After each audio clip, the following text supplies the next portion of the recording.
नमस्कार बंधुरा आमी सौमिली आमार एक नतून भिडियोते तोमादेर सकलके स्वागत।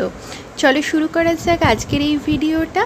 এই বর্ষাকালে ইলিশ মাছ দিয়ে ভাত খেতে কার না ভালো লাগে, সেই রকমই আজ আমাদের বাড়িতে হলো ইলিশ মাছের পাতলা করে ঝোল আর তার সাথে গরম গরম ভাত।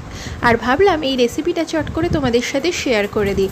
ইলিশ মাছটাকে দেখো আমরা প্রথমে ভালো করে ধুয়ে নিয়েছি আর তারপরে সেগুলোকে নুন আর হলুদ মাখিয়ে কিছুক্ষণ আমরা রেখে দিয়েছি। নুন আর হলুদ মাখানো এই ইলিশ মাছগুলো প্রথমে আমরা কড়াই দিয়ে নিয়েছি সর্ষের তেল আর তার মধ্যে একটা একটা করে মাছগুলোকে ছেড়ে মাছগুলোকে হালকা করে ভেজে নিয়েছি। ইলিশ মাছ কিন্তু খুব কড়া করে ভাজলে তার টেস্টটা কিন্তু চলে যায়। তো হালকা করে মাছগুলো ভেজে নিয়েছি একদিকে, আর এই দেখো একদিকে কিন্তু আমরা ভাত চাপিয়ে দিয়েছি। এরপরে সরু সরু করে আমরা কেটে নিয়েছি আলু, কারণ আজকে করব পাতলা করে আলু দিয়ে ইলিশ মাছের ঝোল।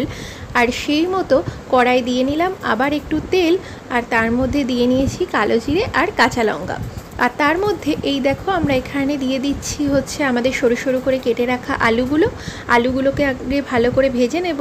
আর আলুগুলোর মধ্যে এবার দিয়ে নিলাম নুন হলুদ আর কাঁচা লঙ্কা। আমরা এখানে ঝাল কম খাই তাই মোটামুটি 2টো কাঁচা লঙ্কা দিয়েছি, তোমরা যেরকম ঝাল খাও সেই অনুযায়ী কিন্তু কাঁচা লঙ্কা আর সাথে গুঁড়ো কাশ্মীরি লঙ্কাও অ্যাড করবে।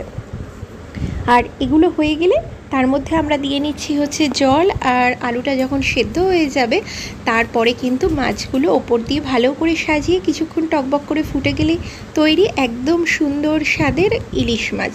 তো ইলিশ মাছ খেতে তো আমার মনে হয় সবারই ভীষণ ভালো লাগে।